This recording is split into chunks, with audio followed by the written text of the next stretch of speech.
عمل تنفس سے مراد وہ تمام سلسلہ وار اعمال ہیں جو ہوائی دمکشی سے خلیوں میں آکسیجن کے استعمال تک واقع ہوتے ہیں۔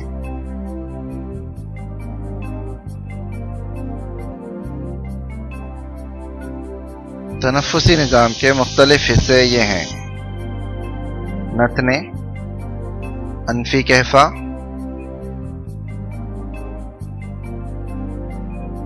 بلوم، ہنجرہ، نرخرہ،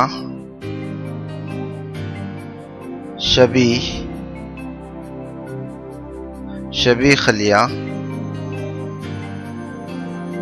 جوفیزے،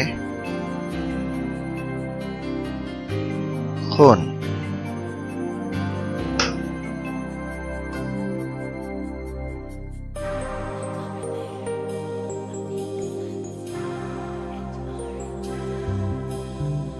نتنے یہ تنفسی نظام کا سب سے پہلا حصہ ہے جس کے ذریعے ہوا جسم کے اندر داخل ہوتی ہے۔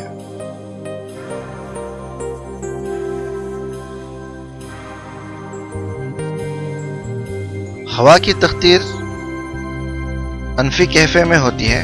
انفی کہفے کی استر کی مرطوب سطح اور جانبی حصوں میں موجود بال ہوا میں موجود چھوٹے چھوٹے دھول کے ذرات کو روکتے ہیں، اور اس کے علاوہ سانس کے ذریعے لی گئی ہوا جب انفی کہفے سے گزرتی ہے تو اس کی حرارت جسم کے حرارت کے مساوی کر لی جاتی ہے اور آبی بخارات کو یہ حاصل کر لیتی ہے تاکہ پہلے سے بھی زیادہ مرطوب ہو سکے۔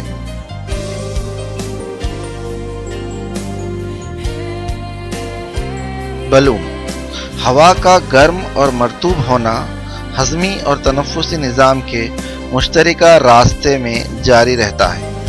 برمضمار ایک شگاف نما عضلاتی روزن ہے جو ہوا اور غذا کی حرکت کو متعلقہ راستوں کی طرف گزرنے پر قابو میں رکھتا ہے۔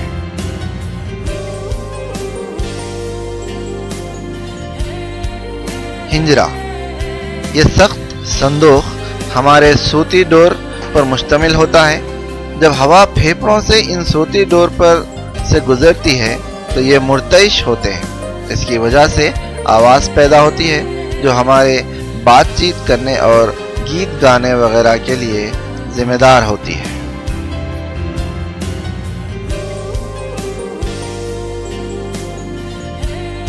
نرخرہ ہوائی نالی ہوا کو پھیپھڑوں کی طرف لے جاتی ہے۔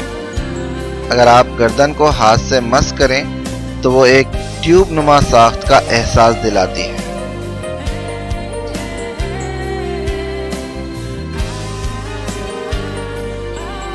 شبیہ اس کے نچلے حصے میں نرخرہ یا ہوائی نالی دو شبیہ میں تقسیم ہوتی ہے اور ہر شبیہ ایک ایک پھیپھڑے میں داخل ہوتا ہے۔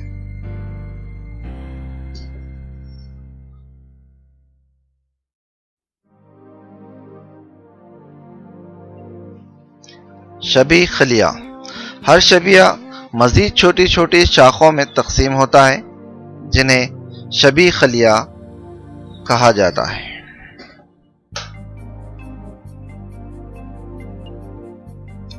جوفیزے شبیہ خلیہ آخر میں کئی نہایت چھوٹے چھوٹے ہوائی تھیلیوں کے گچھوں میں تقسیم ہوتا ہے جس کو جوفیزے یا آلویولس کہا جاتا ہے۔ یہاں دموی شیریات گیسوں کا تبادلہ کرتے ہیں جہاں آکسیجن داخل ہوتی ہے اور کاربن ڈائی آکسائڈ خارج ہوتی ہے۔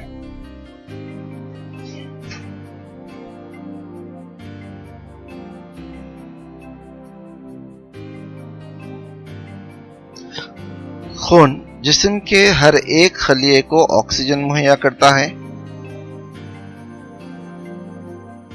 نتنوں سے جوفیزوں تک تمام راستہ گرم اور مرطوب ہوتا ہے۔